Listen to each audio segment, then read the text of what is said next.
Oh, the next video, if you are subject to seizures, I would not look at this.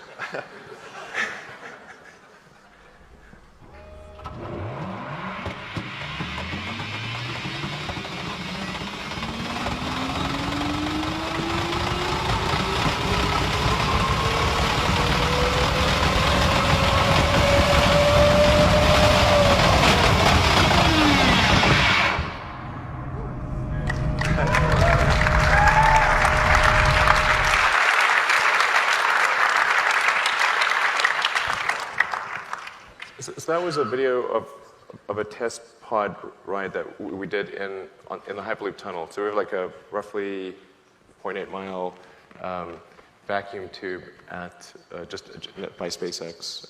It's about 5 or 6 feet in diameter, and we've been able to go a couple hundred miles an hour, and we think probably. We're aiming for around to go over 300 miles an hour, but accelerate all the way to 300 miles an hour and brake, and that's in a vacuum tunnel. So it's really just sort of refining the technology necessary for ultra high speed transport from city to city, and yeah, it's kind of fun. We can go faster than a jet. Like you don't really have. Sort of Mach problems, you're not creating like massive sonic booms because you evacuated the air. There's no upper limit based on physics. It's just how straight is the tunnel to make the ride comfortable. Exactly. Yeah. It's essentially constrained by the G loading that would be comfortable for a person in the tunnel. And one of the wonderful events that Elon puts on at SpaceX and the Boring Company is a Hyperloop competition, which we do every year. And the first year, actually, this is true, over 1,000 universities worldwide entered, which was amazing. And then we narrowed it down to 20, and then 20 came and actually competed at SpaceX. Fastest pod wins. And last year, a team won at 202 miles an hour. That's a student team building a pod in 9 months. So it shows the tech is very doable. Yeah. Like so, and this is all running in a vacuum tube. Yep. So, while Steve the credit, by the way, for the Hyperloop competition really just Steve deserves the credit. Steve really is the guy who made that competition happen and who runs it. So, thank you for doing that. Thanks for letting us do it. All right.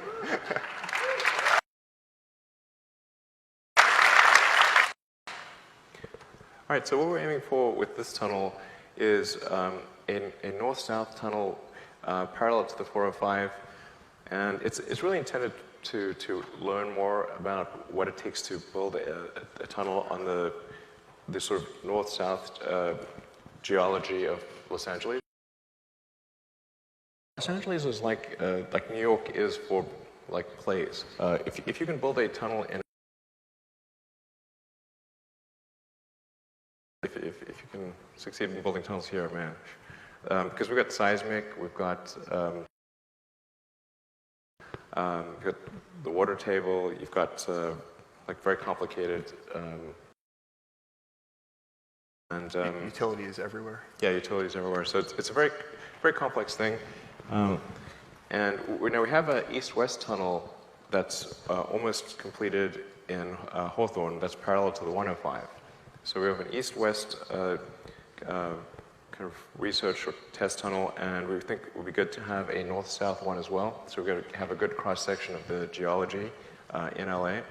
And then besides building the tunnel itself, we want to sort of see what the user experience is going to be like and what the public would prefer the tunnel operation to be like. So if you, what feels good, get public feedback by having people use the tunnel. We wouldn't be charging on what people would like or not like.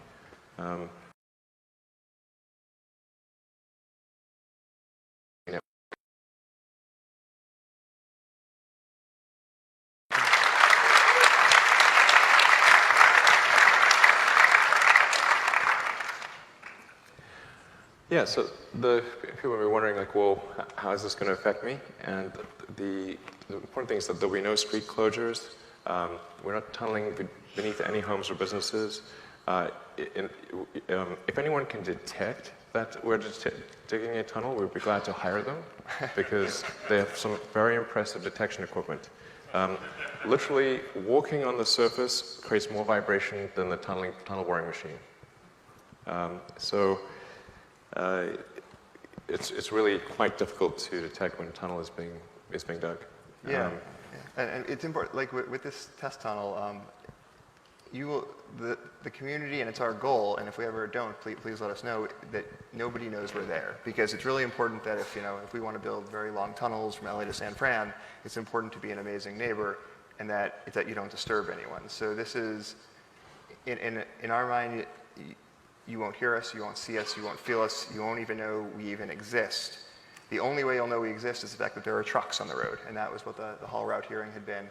And then so that's the haul route we were given. For those who are curious, the direction, it's south on Sepulveda, east on National onto the I-10 East, and then our trucks were limited, especially during rush hour, and we're not allowed to truck before 8 a.m. and 6 p.m. The concept being, we are going to do everything right. We're going to be the best possible community member, and if anyone has suggestions, please let us know. But the goal is that literally, we're invisible, and it's really, really important. Yeah, absolutely. Yeah. It's obviously, in fact, this is really important because it's not going to scale if the creation of the tunnel, if we can't do, say, a 2-mile tunnel without disturbing people, then how could we do hundreds of miles of tunnels without disturbing people? So this really needs to be something that people just don't even know it's there unless they look for it, and even then it's tricky. So and then, like I said, once we're done, we want to, in order to get public feedback, we want to sort of offer free rides, and it'll be like, sort of like a weird little Disney ride in the middle of LA. But I think we can make it really fun. Bring your flamethrower.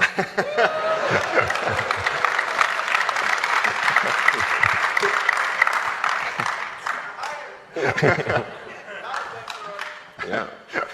Yeah, he's got a good point. It's not a flamethrower. Oh, it's all right. Keep making that mistake. All right, so we're working closely with the city of LA and with Metro to make this happen. So, sometimes people wonder, like, hey, are they just going and building this crazy tunnel and nobody is even looking at it, and they're seeking like exemption from all oversight? This is not the case. There are a zillion permits that need to be approved for this tunnel. So there's a huge number of city permits, county permits, state permits. The nature of the exemption that we are seeking is simply from CEQA, because getting a CEQA approval can take sometimes a year or sometimes 2 years, and we need to figure out what the large network will be, then and use this sort of kind of research tunnel to figure that out, and then apply for the larger environmental or submit the larger environmental impact report to the state of California, which has the most stringent environmental rules in the country, maybe the world, but certainly, yeah, like probably the world. Yeah. And the nature of CEQA is that it's very much a permission based system that takes a long time. So this would be a very safe tunnel, and would still fall within all of the permitting requirements that LA would normally require, which is I think something like 600 pages of permits that are required for this tunnel. So it's not like, here, fill in this form. Yeah. This is like 600 pages, at least, maybe more. Our CEQA study alone actually was 1,500 pages. 1,500, Yeah. wow. Yeah, and actually, So we have done the CEQA study. yeah. So the way, just for everyone important to bear in mind. for CEQA to work is, you don't just. It's not like we said, oh, we want an exemption. No, what you do an initial study, and an initial study determines your next steps. And so, I mean, like we were talking about, literally there's no environmental impact. And so we did this 1,500-page study, submitted the study, and then the city of LA determined that an exemption was appropriate. But the main thing is, it's not being done to be controversial. It was the result of the study, and we're always going to do the right thing. We're always going to do, and so we'll keep working with the city and kind of go with that. But yeah, there are an enormous amount of permits, and then for a larger system, I mean, to be frank, we don't right now know what that system would be, because we need such an enormous amount of community feedback, and to know, because Elon's always very clear with me and the team, we must do the most useful, helpful thing possible.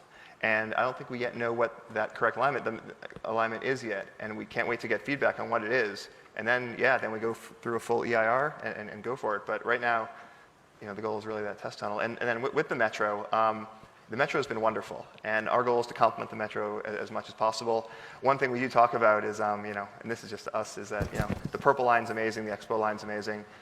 It would be neat to connect them. 2-minute trip, which would be really, really interesting. And so just thanks to the Metro for their support. Yeah, absolutely. So yeah, we feel like we just reinforce what Steve is saying. We want to connect with and supplement existing transport systems. So if we do things like help connect 2 subway lines in LA, that'd be great. Obviously having us sort of like many stations come out at subway stations, at bus stops, at you know, LAX and Dodger Stadium and various other places, that's going to make a lot of sense. We're trying to maximize the usefulness of this system while having it not be not affect people's lives as it gets created.